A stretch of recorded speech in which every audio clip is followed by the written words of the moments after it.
Boa tarde, irmãos. Que a graça e a paz do Senhor Jesus reine sobre a sua vida. Vocês são todos muito bem-vindos. Estamos aqui mais uma vez reunidos para cultuar e adorar o nosso Deus. Aqui no finalzinho do vídeo apareceu ali um Pix da conta da igreja.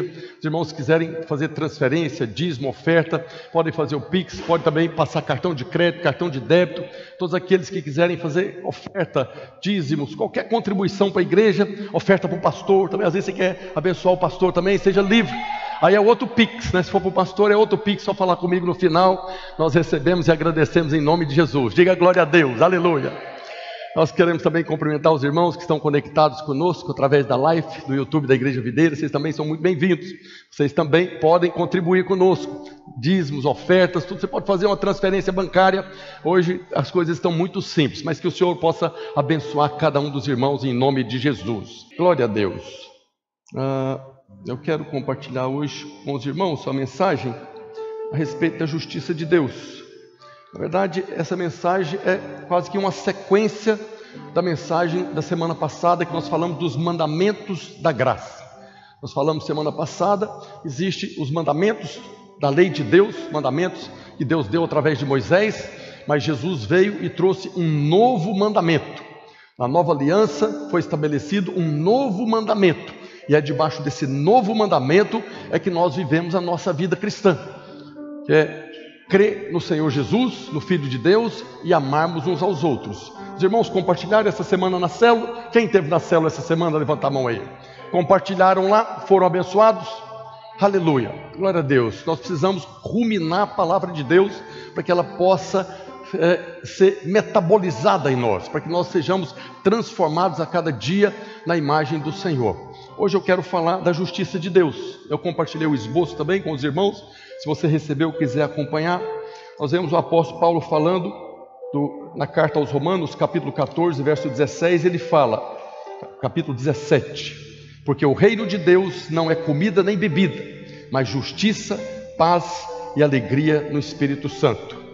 O apóstolo Paulo lidou ali com uma situação na igreja de Roma, e ele, no meio de um discurso que ele estava fazendo, da carta que ele escreveu, ele fez essa afirmação. Nesse versículo ele está falando que o reino de Deus não está relacionado com as coisas naturais desse mundo, com comida, com bebida, com dias, com horas, com regras naturais. Ele fala isso porque havia uma confusão ali na igreja de Roma, exatamente a respeito disso, o que pode comer, o que não pode comer. Era aquela influência dos judaizantes, de levar os irmãos novamente para os fundamentos da lei. E ele estava agora falando de comida e bebida, fazendo menção à lei de Moisés, que a lei de Moisés determina o que pode comer, o que não pode comer, o dia, festa, todos aqueles padrões, aquelas ordenanças lá da lei de Deus. E ele estava ali tratando com aquela desavença que tinha entre os irmãos, principalmente em relação a comer ou não comer carne consagrada. Eu não sei se os irmãos sabem, mas naquela época todos os templos pagãos que tinha ali sacrificavam animais aos seus ídolos, aos seus deuses, né? Então praticamente toda a carne que era vendida nos açougues de Roma, ela vinha dos sacrifícios que eram feitos nos templos. Eles levavam lá milhares de animais, sacrificavam, tiravam o sangue, aspergia lá conforme a crença deles, e depois a carne era vendida nos açougues. Então as pessoas compravam aquela carne, e aí surgiu aquele debate, está comendo carne consagrada, não pode comer carne consagrada. E Paulo estava aqui agora tratando dessa desavença, falando para eles, vocês estão dando muita importância para aquilo que não é o mais importante. Vocês estão criando confusão no meio da igreja para algo que não é mais o fundamento. Ele fala no verso 20 de Romanos 14, não destruas a obra de Deus por causa de comida. Paulo tinha falado, aquele que crê que pode comer, dê graças a Deus e come em paz. E aquele que não crê que deve comer, dê graças a Deus e não coma. É muito simples isso. Isso ele está falando para a igreja, está falando para nós. Se você crê que deve guardar um dia, dê graças a Deus e guarde. Se você crê que não precisa guardar, dê graças a Deus e não guarde. Se você crê que pode comer carne, dê graças a Deus e coma. Se você crê que não pode, dê graças a Deus e não coma. A vida cristã é para ser muito simples. Ele chega a essa conclusão que os irmãos estavam destruindo a obra de Deus por causa de comida, por causa de bebida. Por isso ele fez essa afirmação, que o reino de Deus não é comida nem bebida, mas é justiça, paz e alegria no Espírito Santo. Agora nós sabemos, o reino de Deus é eterno. Essa afirmação que Paulo está fazendo aqui não é apenas agora na nova aliança. Quando ele está falando do reino de Deus, é o reino de Deus eterno, por toda a eternidade. Tudo que está relacionado ao reino de Deus, referente a nós os homens, é justiça, paz e alegria no Espírito Santo. Tudo que nós podemos falar, fazer a respeito do reino de Deus, vai terminar em justiça, paz e alegria no Espírito Santo. Qualquer coisa, seja no Velho Testamento, no Novo Testamento, de Gênesis, Apocalipse, quando está falando do reino de Deus, Paulo está resumindo: justiça, paz e alegria no Espírito Santo. Isso para nós é um sinal muito importante. Nós vamos avaliar se nós estamos pregando o Evangelho de maneira correta, se as pessoas que estão ouvindo estão sentindo paz e alegria no Espírito Santo. Isso é um sinal para nós pregadores, é um sinal para os líderes de célula. Os irmãos, quando estão compartilhando a sua célula ali, quando termina a reunião, eles estão saindo ali cheios de paz e de alegria ou cheios de condenação? Os irmãos aqui que estão a cada domingo aqui no culto, depois que você ouve a pregação, a nossa pregação, você se enche de paz e alegria ou você sai daqui pior do que você entrou? Isso é muito importante. Eu gostaria até de pedir para os irmãos de dar o feedback. A cada semana os irmãos estão aqui. Essa semana teve uma líder que compartilhou conosco um testemunho da célula dela, de uma irmã que está vindo aqui, ouvindo a mensagem, começou a ler aquele esboço que eu compartilho com os irmãos, e ela teve uma revelação poderosa. Ela começou agora a ter uma atitude diante de Deus, diante da palavra de Deus, estudando mais, orando mais. Esse é o fruto da pregação do Evangelho da Graça. Então os irmãos não se acanhem. Se você é abençoado com a pregação, passa a mensagem para o pastor vai ficar feliz, glória a Deus, estamos pregando o Evangelho da Graça. Mas se você também está sentindo algo que não é bom, passa a mensagem para o pastor também. Vocês podem pegar o telefone com o líder de célula, é muito importante esse feedback. Às vezes nós estamos pregando aqui, tem 3 anos que eu estou aqui, na verdade, dia 28 agora, essa semana, completa 3 anos que nós estamos aqui. Vai terminar agora o 3º ano, vamos começar o 4º ano. Estaremos entrando agora num novo ano dentro desse primeiro ciclo que nós estamos aqui. Vamos entrar no 4º ano, é o ano da perseverança, o ano da afinidade. Então é um novo momento que nós estaremos vivendo a partir agora do próximo dia 28. Então tem 3 anos que nós estamos pregando o Evangelho aqui, pregando a palavra de Deus, que nós cremos que é o Evangelho que o Senhor nos deu para ministrar, para pregar. Nós cremos, na verdade, que esse é o verdadeiro Evangelho. Se você tem sido abençoado, compartilha na célula, fala para o líder da pregação. Isso está mudando a sua vida em quê? Aí eu pergunto para os irmãos têm sido abençoados a cada domingo aqui? Se é, diga glória a Deus. Se não é, diga misericórdia. Aleluia. Tenho vontade de orar em línguas aqui agora, É bom saber, mas é bom a gente ver que os irmãos vêm e voltam, é porque está sendo abençoado. Nós não estamos aqui para pregar o que os irmãos querem ouvir. Nós temos uma mensagem, nós temos uma palavra para pregar, para a edificação da igreja. O Senhor está edificando a sua igreja, através da sua palavra e da operação do Espírito Santo. Então, se nós temos pregado e os irmãos têm sentido paz e alegria, isso é um sinal de que nós estamos pregando o Evangelho do Reino de Deus. Porque o Evangelho do Reino vai produzir paz e alegria no Espírito Santo. Agora, se você ouve uma pregação, e essa pregação, em vez de trazer paz e alegria, traz condenação e acusação, então você precisa avaliar essa pregação. Ela não está relacionada ao reino de Deus. Algumas pessoas que gostam de dar ênfase no Velho Testamento, de Moisés, mesmo quando nós pregamos hoje na Nova Aliança, a lei de Deus, mesmo quando você prega hoje Deuteronômio 28, das maldições, aquilo ali tem que produzir para nós paz e alegria. Por quê? Porque nós pregamos essa mensagem com a chave da Nova Aliança. Aqueles que viviam no tempo do Velho Testamento, eles tinham ali as maldições relacionadas em Deuteronômio 28, e para que eles se livrassem daquela maldição, eles deveriam cumprir a lei. Hoje nós não estamos mais debaixo da maldição da lei. Por quê? Porque Jesus cumpriu a lei. Então todas aquelas maldições ali, para cada uma delas, se você lembra, se você já leu, você vê que a lista é muito grande de maldições. Nós fomos libertos de cada uma delas. Diga glória a Deus. porque Jesus cumpriu a lei e nós fomos colocados em Cristo. Então toda a palavra de Deus em relação a nós, ela deve produzir paz e alegria no nosso espírito, no Espírito Santo. Quando ouvimos uma pregação que isso não traz paz e alegria, pelo contrário, traz condenação, pode rejeitar, mesmo que seja palavra de Deus. Mas se está trazendo condenação, está pregando no espírito da lei.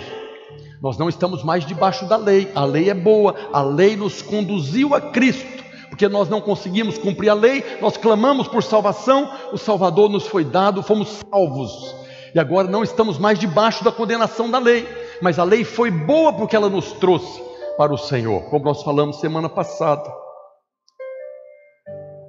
Agora, quando você ouve uma pregação e ela traz paz e alegria no Espírito, então você está ouvindo o Evangelho da graça do nosso Senhor Jesus Cristo, que deveria ser natural. A pregação do Evangelho deveria em qualquer tempo, em qualquer lugar produzir, porque a palavra Evangelho, ela significa boa nova.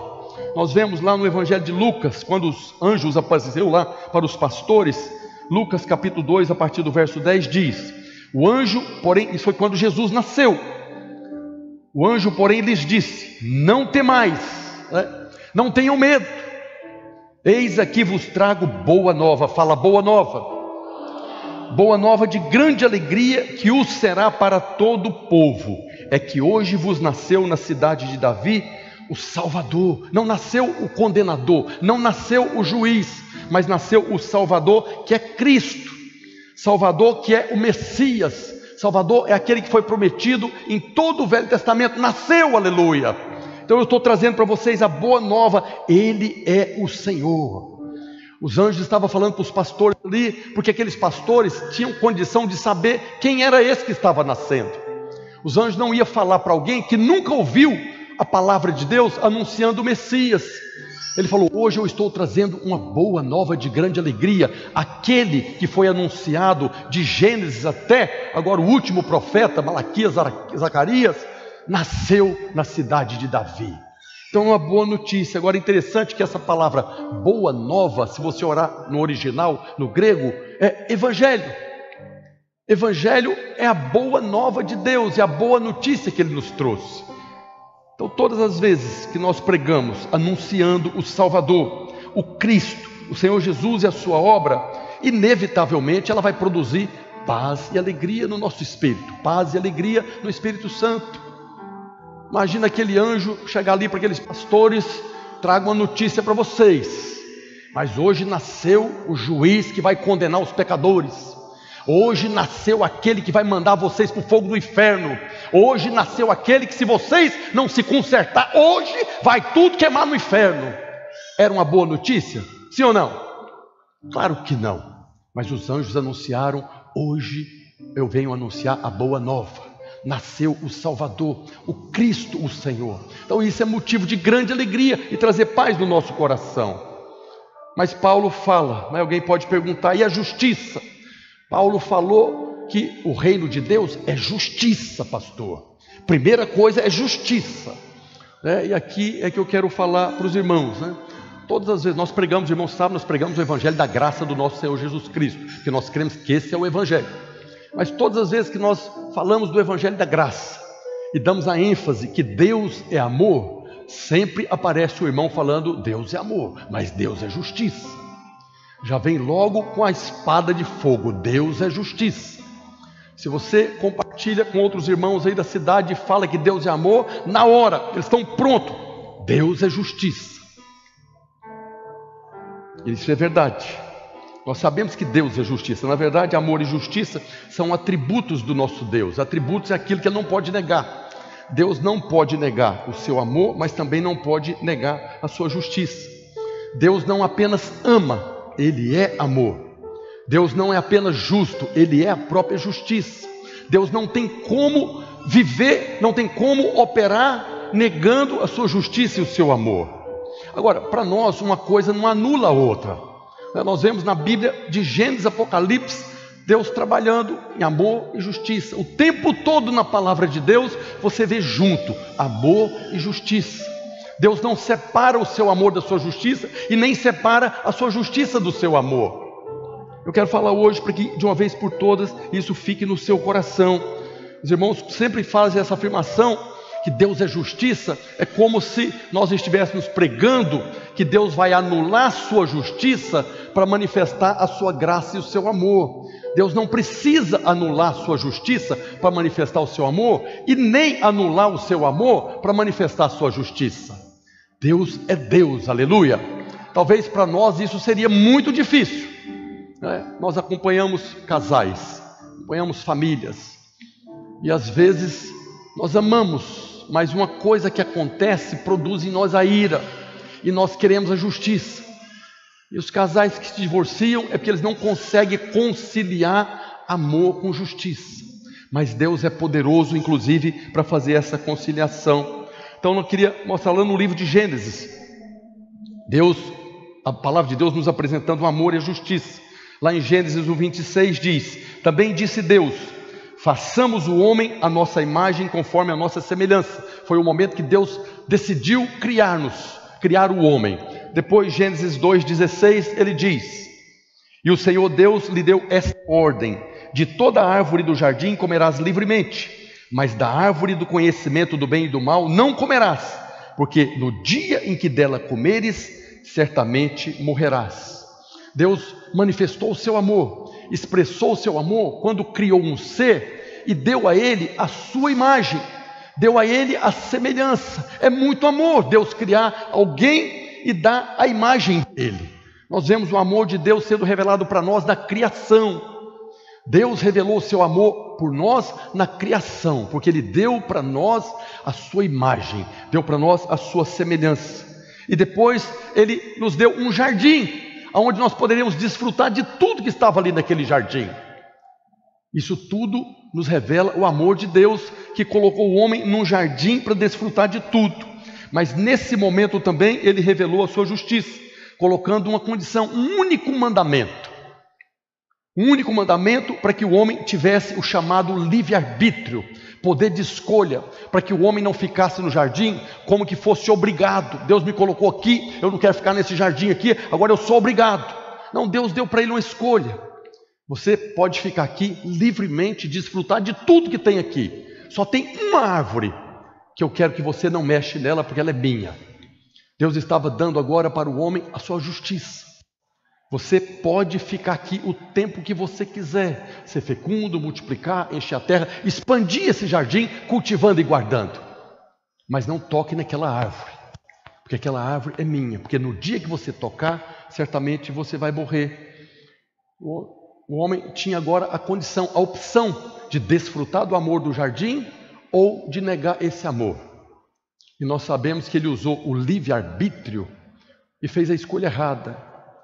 Ainda hoje as pessoas gostam de usar essa expressão, né? Eu tenho livre-arbítrio, né? Um dia eu respondi essa pergunta de alguém que perguntou a respeito de livre-arbítrio, né? Que eu posso escolher o que eu quero, né?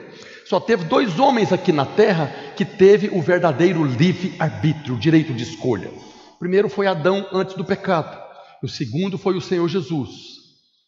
Depois que o homem caiu ali no Éden, fez a escolha errada, usou do seu livre-arbítrio para fazer a escolha errada, ele se tornou escravo.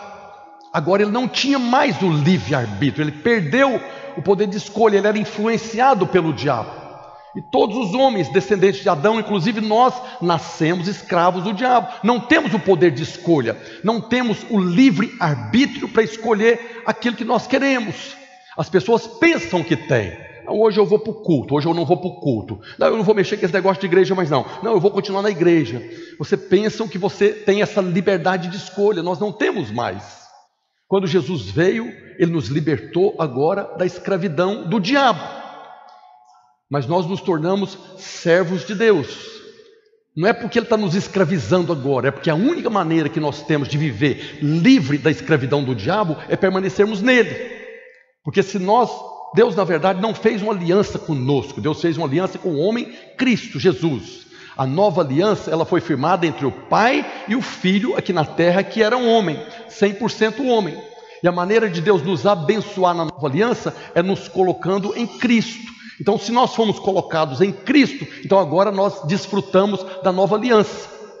Porque se dependesse da nossa obediência na nova aliança, já tínhamos perdido. Porque toda aliança tem uma maldição. Se quebrou, vai morrer. Por que nós não morremos mais quando falhamos? Porque nós estamos em Cristo e Ele cumpre fielmente a aliança que foi firmada. Mas nós não temos mais o livre-arbítrio. Hoje, se nós inclinamos para as coisas do Espírito, nós seguimos a vontade de Deus. Mas mesmo sendo crente, pastor, se eu me inclino para as coisas da carne, eu vou ser influenciado pelo outro. A carne vai me conduzir à influência do diabo. Então nós não temos mais esse poder de escolha como Jesus teve, como Adão teve. Mas voltando para cá, Deus manifestou a sua justiça, colocando uma condição para que o homem ficasse ali. E porque ele desobedeceu, por justiça, ele foi colocado para fora do jardim. E aí nós vemos hoje, analisando os crentes de hoje, né? Se você pegar aqueles crentes mimizentos, aqueles crentes murmurador, eles vão falar que se Deus tivesse amado o homem de verdade mesmo, ele não teria colocado nenhuma condição lá no jardim. Teria liberado geral, o homem poderia fazer o que quisesse lá no jardim. Se Deus tivesse feito isso, ele estaria negando a sua justiça. Deus deu para o homem, de toda árvore pode desfrutar livremente. Mas tem uma, se Deus liberasse geral para fazer o que quisesse, como tem muito crente querendo fazer aí, ele estaria negando a sua justiça, mas Deus é justo. Mas por outro lado, se você pegar aqueles legalistas de hoje, os irmãos da Galácia, eles seriam muito mais duros ali no jardim com o homem. Encheria o homem de medo, não pode isso, não pode aquilo, faz isso, não faz aquilo. Faria um terror na cabeça do homem ali para tentar preservar, para ele não cair. Se Deus tivesse tido essa atitude, enchendo o homem de medo, ele estaria negando o seu amor, porque o perfeito amor lança fora o quê? O medo. Deus é amor e Deus é justiça, perfeito nas suas ações. Não nega o amor e não nega a justiça.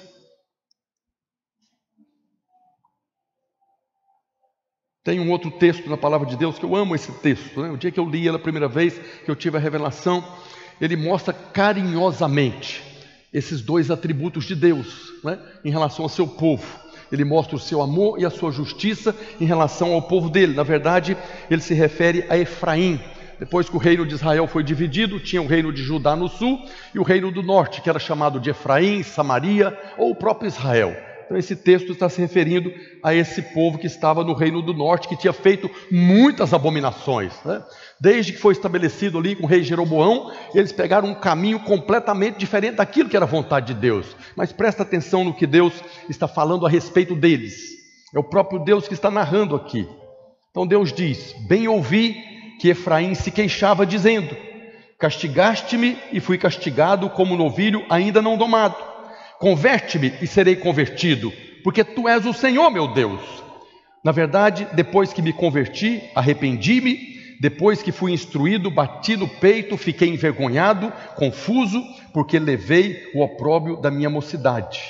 Agora Deus falando: não é Efraim, meu precioso filho, filho das minhas delícias?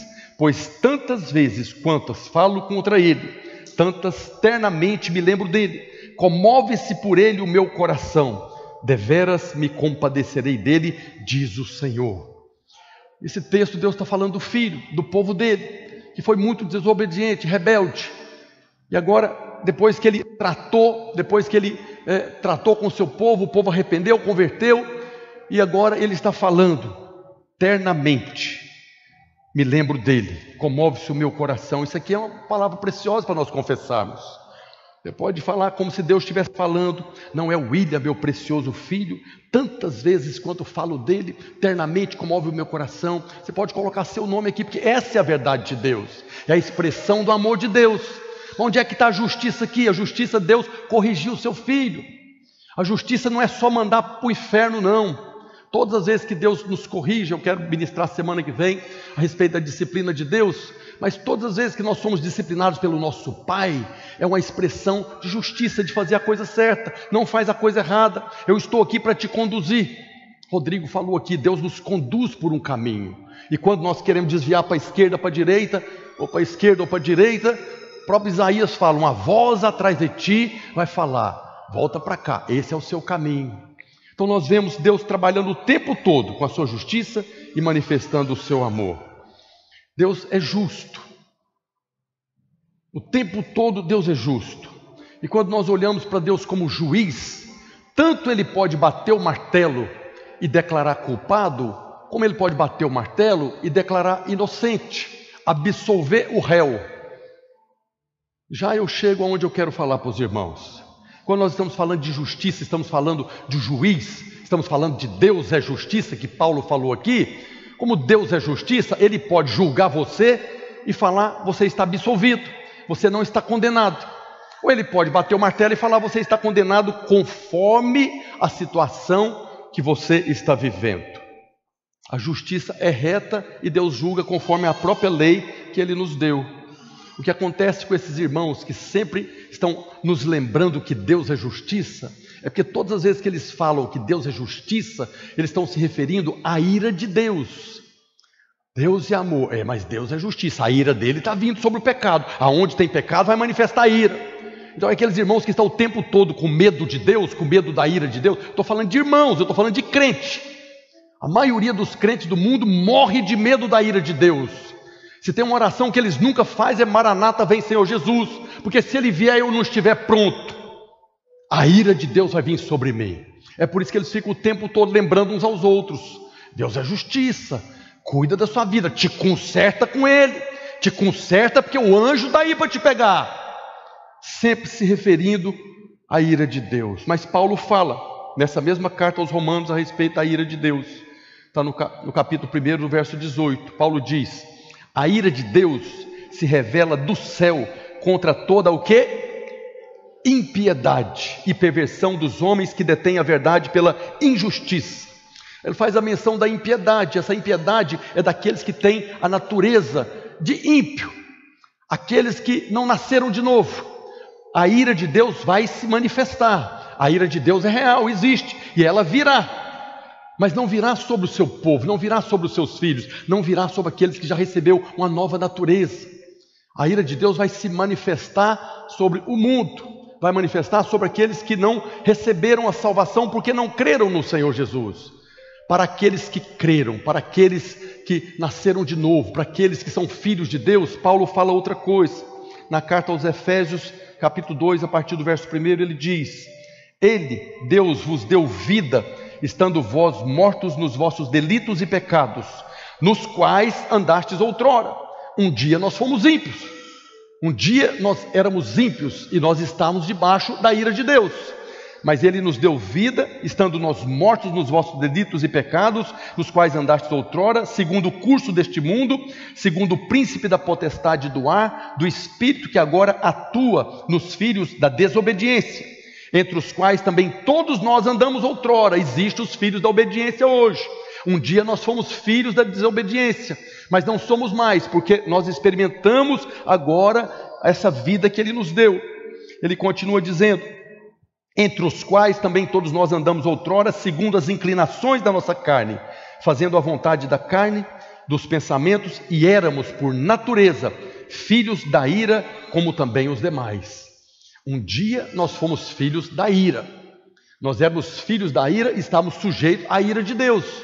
Mas agora Paulo está falando que Ele veio, estando nós mortos, Ele nos deu vida, nos tirou da posição de morte, nos tirou da impiedade, né? E ele fala aqui algo precioso, que ele fala da natureza, que nós éramos por natureza, a nossa formação era pecaminosa. Nós que éramos por natureza filhos da ira, não somos mais filhos da ira, não estamos mais debaixo da ira de Deus. Diga glória a Deus.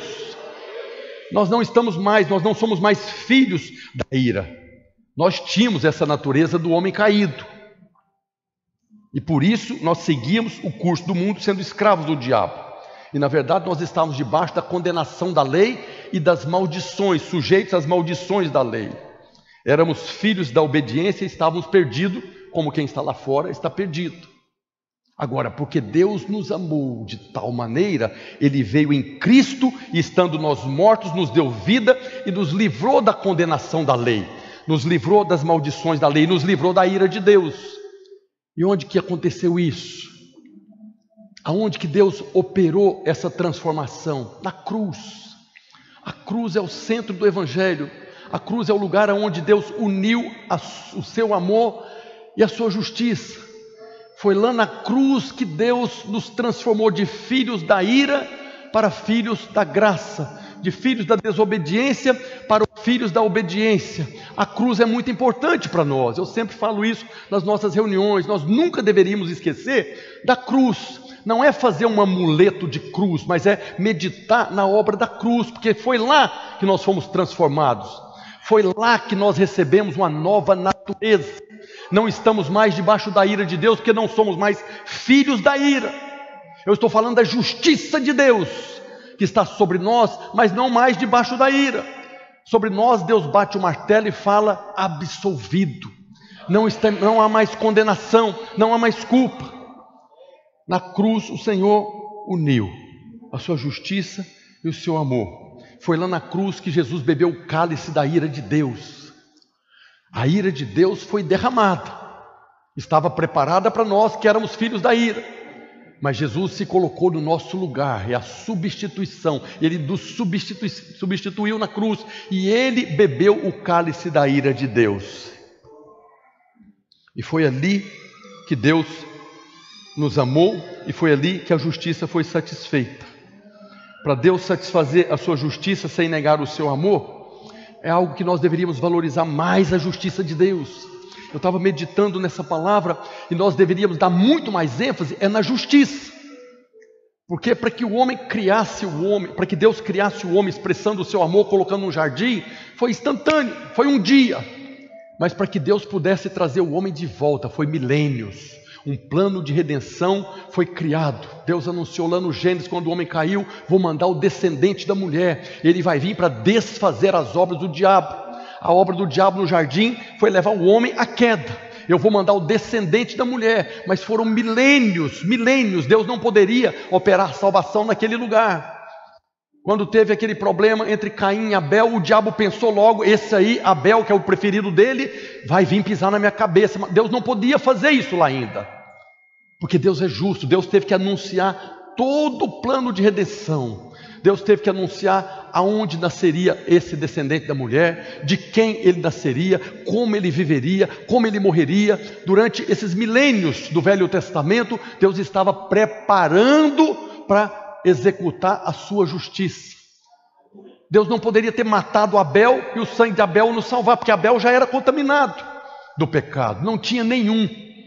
Quando você lê o livro do profeta Ezequiel, há um versículo que ele fala que Deus procurou entre todos os homens um que pudesse ficar diante dele para interceder na brecha em favor dos homens. Não achou nenhum. Por isso Jesus veio. Jesus era a perfeita justiça de Deus. Veio, foi tentado em todas as coisas como o primeiro Adão, e como o último Adão, ele obedeceu.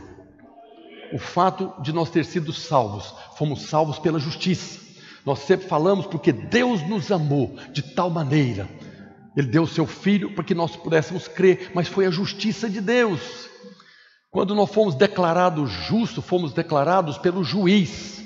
O juiz nos declarou justos porque ele condenou Jesus no nosso lugar. Então essa conversa de que Deus é amor e Deus é justiça, que a ira dele, isso é conversa de quem ainda não experimentou do amor de Deus e nem conhece a justiça de Deus.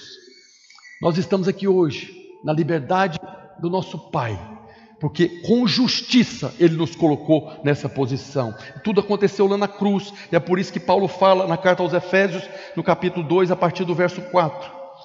Mas Deus, sendo rico em misericórdia, por causa do grande amor com que nos amou, e estando nós mortos em nossos delitos, nos deu vida juntamente com Cristo.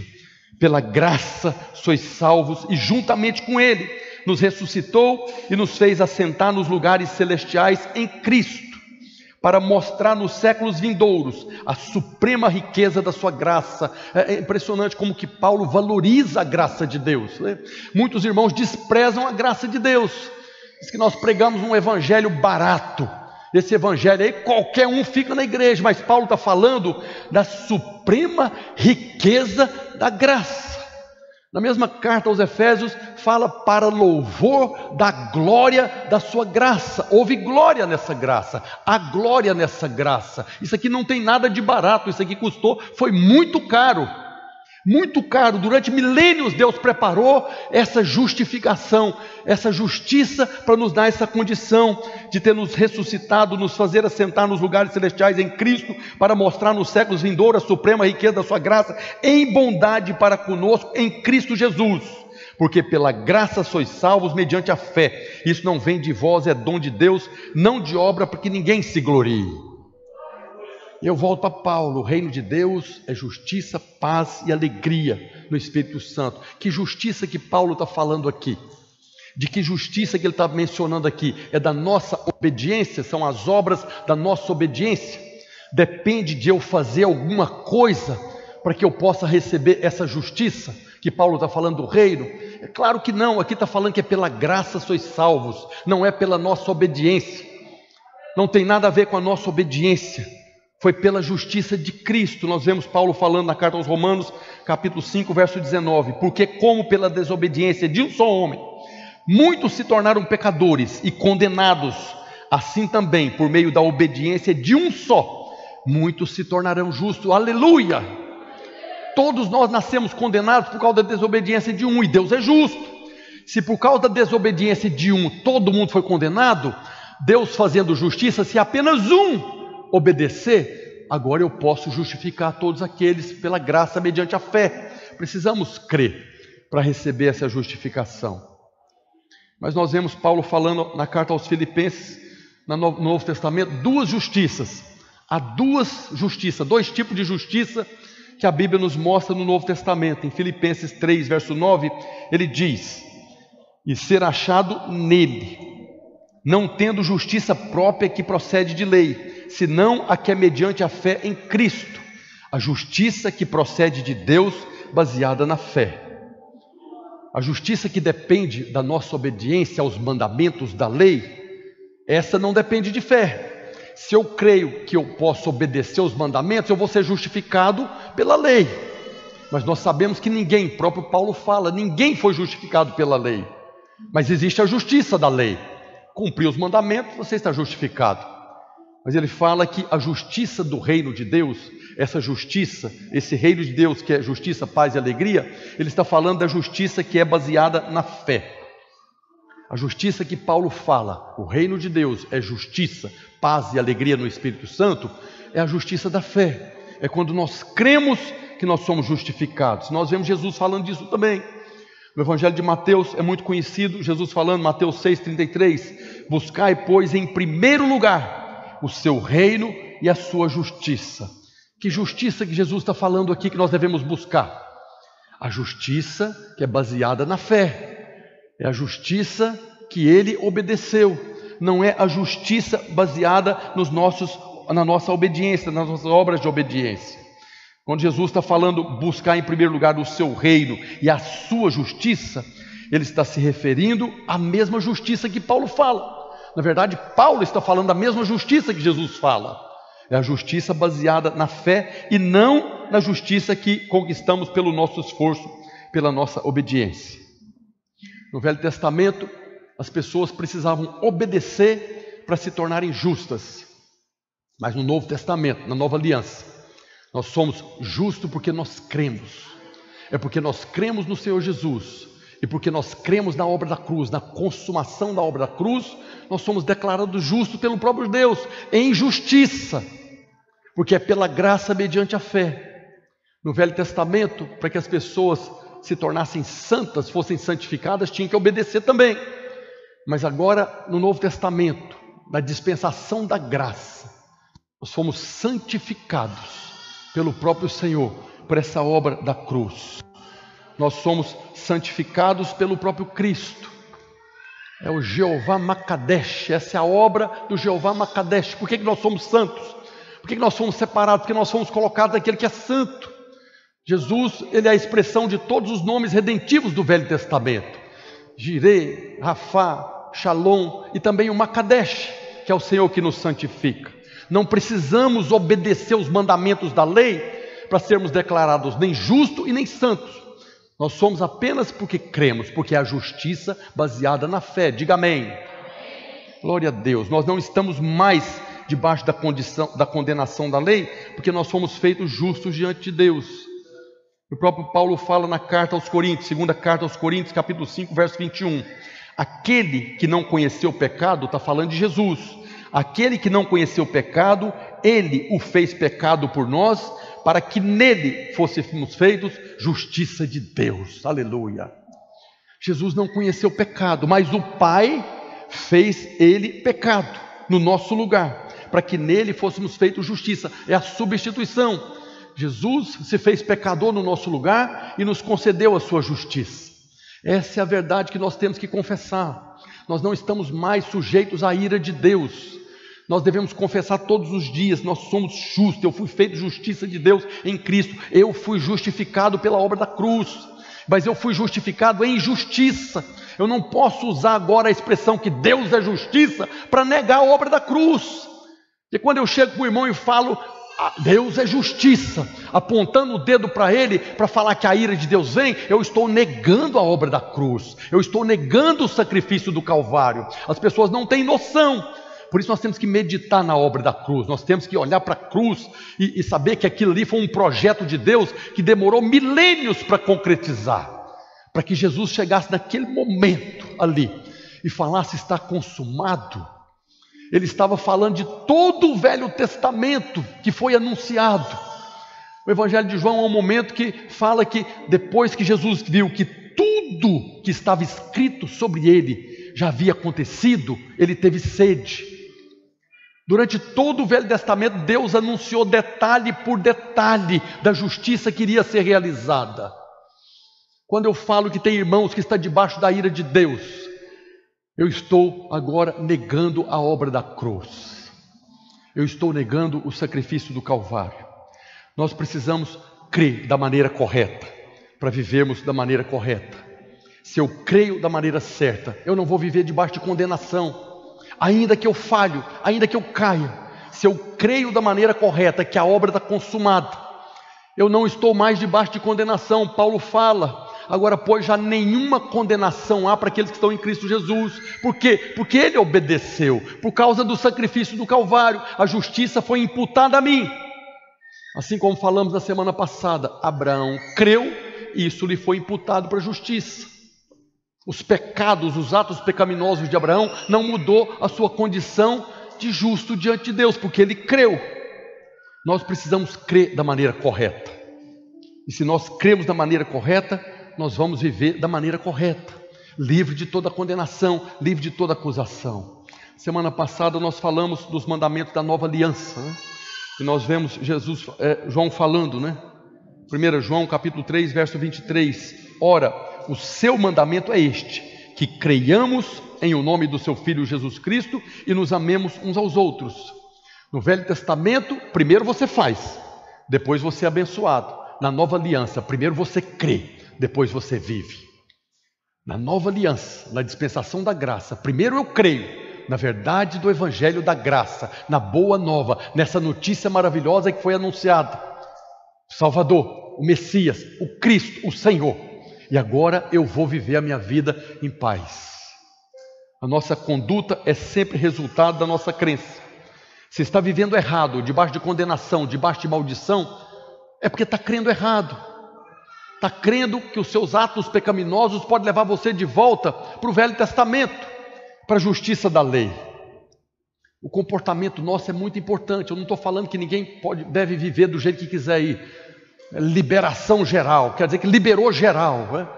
Deus não nega o seu amor, mas não nega a sua justiça. O comportamento é muito importante. O que eu estou falando é que o comportamento é resultado da crença. O comportamento é fruto da fé que você tem. A maneira que você crê determina as suas atitudes. E é exatamente isso que nós vemos em todas as cartas de Paulo, as chamadas epístolas paulinas. Todas as cartas de Paulo são escritas porque tinha problema na igreja, sim ou não? Todas as cartas que Paulo escreveu estava de alguma maneira ensinando os irmãos. Mas Paulo não escreveu a carta tacando os mandamentos de Moisés para as igrejas. Nós sabemos, a igreja de Corinto, por exemplo, era uma igreja que tinha muitos problemas, mas muitos problemas mesmo. Aquilo nem parecia igreja. Se tivesse uma igreja hoje aqui, vivendo do jeito que eles viviam, ninguém considera isso, é uma seita maligna, né? Porque eles tinham muita coisa errada lá dentro. Mas Paulo não chegou trazendo os mandamentos de Moisés para eles. Paulo sempre apresenta primeiro a base da fé e depois ele exorta para ter o comportamento correto. Todas as cartas de Paulo, primeiro ele traz o que é chamado teologicamente de querigma. O querigma é o fundamento teológico, é a base da fé.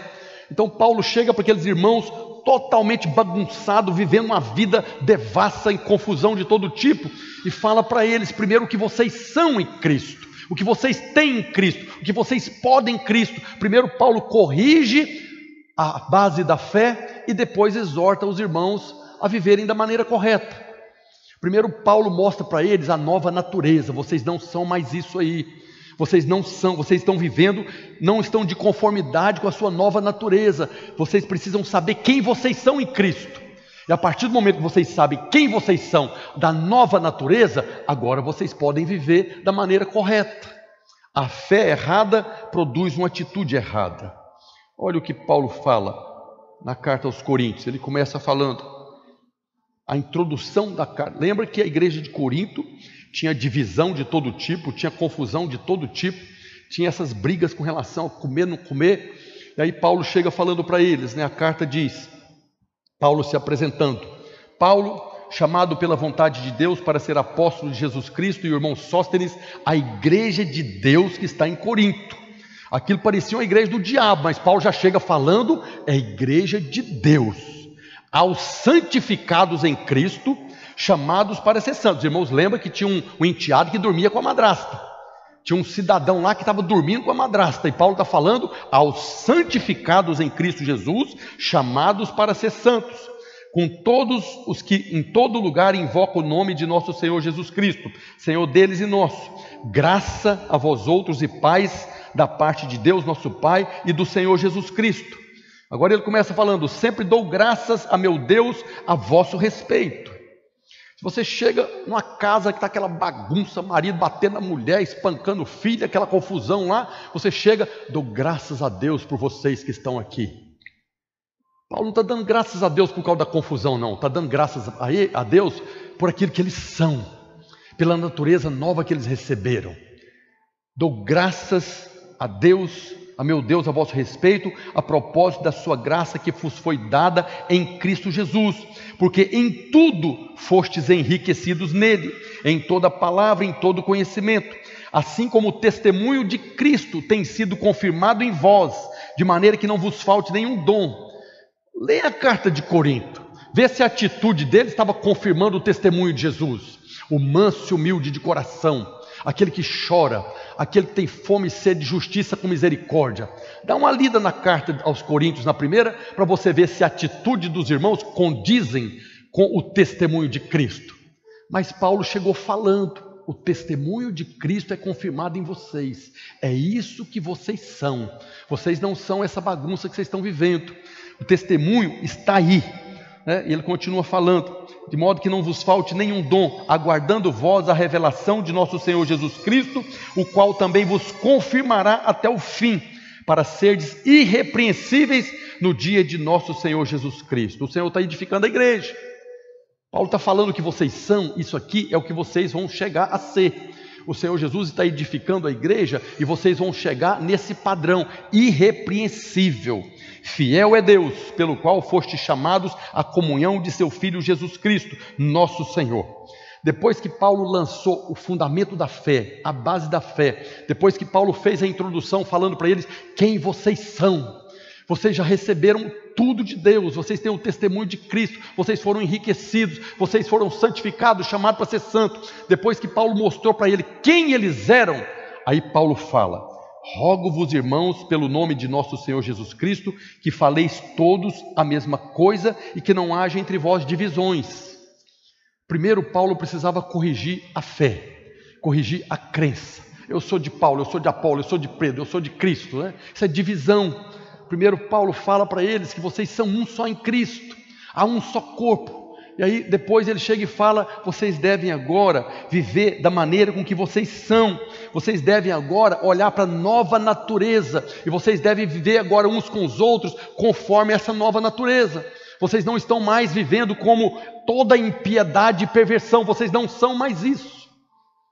Paulo corrige primeiro a base da fé, a crença errada, e o resultado depois vem em consequência de você viver conforme você é.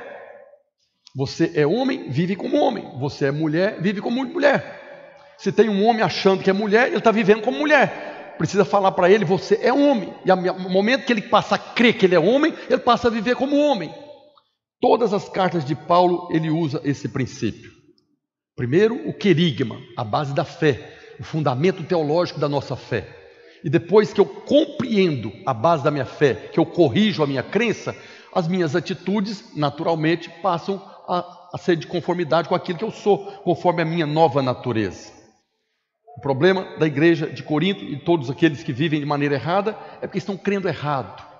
Há muitos irmãos vivendo debaixo de condenação, debaixo de culpa. É porque o pastor prega. Pois é, está pregando errado, ele está crendo errado. Precisa corrigir a base da fé, precisa corrigir o querigma. Como é que você fala para alguém, agora a Bíblia está falando, agora pois já nenhuma condenação há para aqueles que estão em Cristo Jesus. Mas eu estou debaixo de condenação porque eu cometi um pecado. Você está negando a palavra de Deus. Você precisa corrigir a sua fé. A Bíblia está falando, não há mais condenação. Mas eu estou... Para de pecar. Por que você está pecando? Você não está mais debaixo da lei. A lei não tem mais poder sobre a sua vida. Você está debaixo da graça. Então corrija a sua fé e você vai parar de fazer coisa errada. Que é o que Paulo está fazendo para a igreja de Corinto. Eu não sei porque vocês estão vivendo desse jeito. Vocês estão vivendo da maneira que vocês não são. Vocês não têm mais essa natureza. E quando chega lá na carta, capítulo 11, que ele vai falar da ceia, a base da fé deles em relação à ceia era tão errada que Paulo fala que vocês estão doentes até morrendo. Vocês não sabem nada de ceia, por isso que Paulo fala, eu vos entreguei o que eu recebi do Senhor. E ele começa a corrigir agora para a igreja de Corinto o fundamento da fé em relação à ceia. Porque aqueles irmãos não conheciam a verdade a respeito da ceia, estavam doentes e morrendo. Para você ver o que acontece quando a sua fé está errada. As suas atitudes são erradas, mas a consequência dessa fé errada produz até morte. Isso é muito sério o que eu estou falando aqui hoje. A igreja de Corinto tinha pessoas que morreram porque não sabiam o querigma em relação à ceia, não conheciam a base da fé em relação à ceia. Por isso Paulo fala, avalia a revelação que você tem da ceia. Você está fazendo a coisa errada, isso aqui virou uma bagunça. Eles chegavam no dia da ceia lá, e a ceia não era pãozinho, cálice como nós, não, era ceia mesmo, comida. E a pessoa chegava e comia tudo, deixava os outros sem, eles estavam ali para encher a barriga. Eles não tinham a revelação que aquilo era o corpo do Senhor Jesus e o sangue. Parece absurdo isso, para nós hoje, mas alguém chega aqui na hora da ceia, o irmão leva o pão aqui e o cálice, o cara está com fome, ele pega logo a bandeja inteira de pão para encher a barriga. É mais ou menos por aí, não tem revelação do que você está fazendo. E a consequência da sua crença errada é que tem muito entre vós doentes e até mortos. Aí Paulo corrigiu para eles agora, deu para eles o fundamento da fé, deu para eles o querigma correto em relação à ceia, para que agora eles pudessem viver o didaquê, que é agora a vida prática, as ações deles de conformidade com a nova fé. Então o que Paulo estava fazendo, faz em todas as cartas, não é dar dura nos irmãos, não é trazer mandamento da lei, não adulterarás, não roubarás, não matarás, ele não faz isso. Ele coloca agora a condição de nova criatura, para que as pessoas possam crer certo e viver da maneira correta. Se está vivendo errado, o problema está na fé errada. Precisa corrigir a fé para que as atitudes possam mudar. Nós vemos também na carta aos Efésios, a equipe de louvor pode subir aqui. Paulo também faz a mesma coisa na carta aos Efésios. Para cada exortação há uma base de fé. Lá na carta aos Efésios, capítulo 4, verso 25, ele diz: por isso, deixando a mentira, fale cada um a verdade com o seu próximo, porque somos membros uns dos outros. Por que nós devemos falar a verdade uns para os outros? Porque nós somos membros uns dos outros. Se eu estou mentindo para você, eu estou mentindo para mim mesmo. Ele coloca aqui a exortação e agora a justificativa da fé pela qual você deve ter a atitude correta. Nós devemos falar cada um a verdade com o meu próximo, porque nós somos membros uns dos outros. Depois, Efésios capítulo 4, verso 26, ele diz: irai-vos e não pequeis, não se ponha o sol sobre a vossa ira, nem deis lugar ao diabo. Não fique irado, cuida para você não ficar com raiva, porque quando você fica com raiva, para você pecar, é rapidinho. Na sua casa, cuidado com esse negócio de ficar com raiva do seu marido, cuidado com ficar com raiva da sua esposa, porque você pode agora pecar e o diabo vir e acabar com o casamento. Mas os irmãos, quando leem isso aqui, eles já falam logo, né? Irai-vos e não pequeis, não se põe o sol, nem deis lugar ao diabo, senão o diabo vem e traz a maldição da lei de novo. O pecado te leva para debaixo da condenação da lei. Não é isso que a Bíblia está falando. Não é isso que Paulo está falando na carta aos Efésios. Ele está falando, cuida da sua casa, da sua família, para você não ficar com raiva, porque se você pecar, agora o diabo pode vir e destruir, criar mais confusão ainda.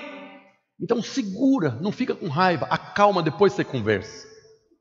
Depois Efésios 4, 3, e não entristeçais o Espírito de Deus, no qual foste selado para o dia da redenção. Não entristeça o Espírito Santo fazendo coisa errada. Não entristeça o Espírito Santo crendo de maneira errada, né? Porque tem gente que acha que o Espírito Santo fica triste quando você comete um pecado. Cometeu um ato pecaminoso, o Espírito Santo entristeceu, o Pai está irado com você e Jesus tirou você o seu nome do livro da vida. Os irmãos são radicais com a justiça de Deus. Não entristeça o Espírito Santo. O Espírito Santo está aqui hoje para convencer você da justiça.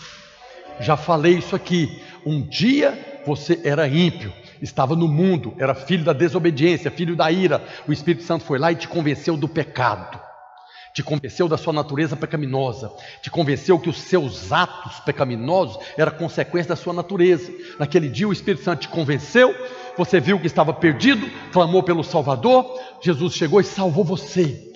Agora hoje o Espírito Santo está te convencendo da justiça, mas é a justiça que procede da fé, não é a justiça que procede das suas obras de obediência aos mandamentos da lei. Não entristeça o Espírito Santo, creia da maneira correta, viva da maneira correta. O Espírito Santo habita em você. O Espírito Santo é o próprio Deus que está aí para te conduzir a toda a verdade, mas tem muito irmão vivendo como se fosse ímpio, vivendo debaixo de condenação, não tem coragem de clamar Maranata porque acha que vai para o inferno. Isso entristece o Espírito Santo. E é por isso que ele está aí hoje. Um dia te convenceu do pecado, hoje te convence da justiça, que procede da fé. Diga glória a Deus. Quero convidar você a ficar de pé nessa hora. Nós vemos, para cada exortação de Paulo, é baseada numa revelação daquilo que somos, temos e podemos em Cristo. Quando compreendemos, quando temos revelação da nossa nova natureza. Se você tiver revelação da sua nova natureza, da nova criação que você é, então você não vai ter problema mais com relação à obediência, porque as nossas ações são frutos da nossa fé.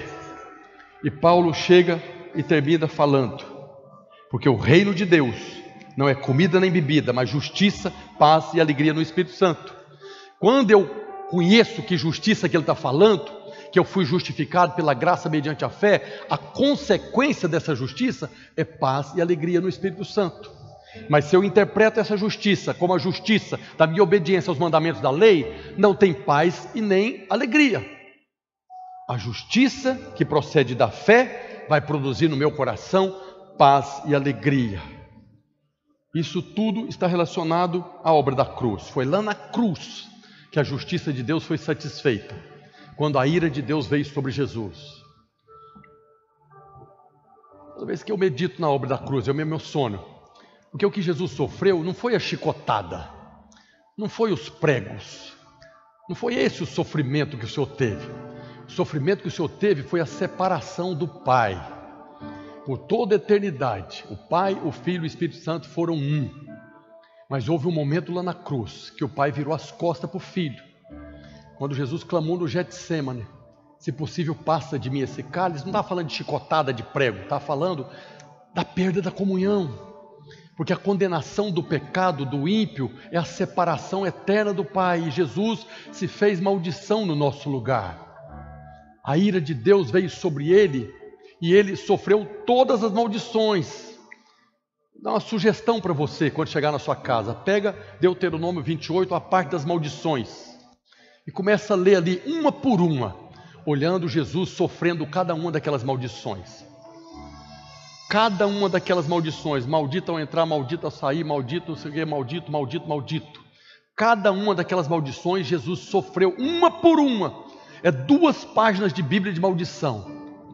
A ira de Deus veio sobre ele. E por isso, hoje, nós podemos dizer o que Paulo fala em Romanos capítulo 5, verso 1. Justificados por causa dessa obra da cruz. Justificados porque Jesus bebeu o cálice da ira de Deus. Justificados porque nós cremos nessa verdade. Temos paz com Deus por meio de nosso Senhor Jesus Cristo. Justificados, pois, mediante a fé, temos paz com Deus. Temos paz com Deus. Se você crê no Senhor Jesus, crê na obra da cruz, crê que Ele levou a ira de Deus no nosso lugar, então você tem paz com Deus. Não permita o diabo roubar a sua paz. Não permita o diabo roubar a sua paz, falando que tem condenação. Se alguém chegar para você e falar que você está debaixo de maldição, que você está vivendo da maneira errada, procure a base da fé certa e viva da maneira correta, mas não aceite condenação. Quando você aceita condenação, você está negando a obra da cruz. Não negue a obra da cruz por nada nesse mundo. Não negue a obra da cruz por nada nesse mundo. Custou muito caro. Foi muito difícil para Deus. Né? Horrível falar isso, né? Tem alguma coisa difícil para Deus? Não, Deus é Deus. Foi difícil. Custou a separação do pai com o filho. Pode ter certeza, foi difícil. Jesus clamou, se possível, passa. Foi difícil. Por causa disso tudo, nós podemos confessar: eu fui justificado mediante a fé, e por isso eu tenho paz com Deus por meio do meu Senhor Jesus Cristo. Aleluia. Feche os seus olhos, vamos orar para que o Senhor abra os nossos olhos, os olhos do nosso coração, para termos a revelação dessa verdade, que hoje nós fazemos parte do reino de Deus, que é justiça, paz e alegria no Espírito Santo. Se você não tem desfrutado de paz e alegria no Espírito Santo, ore agora para que Deus possa te dar a revelação da justiça. Pai, no nome de Jesus, Senhor, nós te louvamos e agradecemos, ó Deus, pela Tua Palavra, a Tua Palavra que nos foi concedida pela Tua graça, que abre os olhos do nosso coração para compreendermos que hoje nós vivemos como justificados pela Tua graça e que nós recebemos mediante a fé. Nós oramos hoje, ó Deus, para que essa verdade, ó Deus, reine no nosso coração e possamos a cada dia contemplar o amor do Senhor e a justiça do Senhor que foi realizada na cruz, para que nós tivéssemos paz com o Senhor. Nós oramos hoje, ó Deus, repreendendo todo espírito de acusação, todo espírito de condenação. Nós ordenamos: sai do nosso meio, sai da nossa vida, caia por terra agora toda a obra do inferno. Oramos hoje, Senhor, nos apropriando da justiça que foi realizada na cruz, recebendo por fé, sabendo que nos foi concedida pela graça mediante a fé. Nos apropriamos do amor do Senhor, mas também nos apropriamos da justiça que foi realizada. Assim nós oramos hoje, ó Senhor, para que nós possamos viver cada dia da nossa vida reconhecendo o valor da cruz, da obra da cruz. Assim nós oramos e te agradecemos em nome de Jesus. Diga glória a Deus. Cada vez que você está diante da palavra de Deus, nós somos chamados ao arrependimento, mas não o arrependimento de ficar chorando, o arrependimento de mudança de mente. A palavra arrependimento no Novo Testamento é mudança de mente. Se até aqui você cria errado na justiça de Deus, metanoia, mude agora a sua revelação em relação à justiça de Deus. É a justiça que traz paz e alegria no Espírito Santo.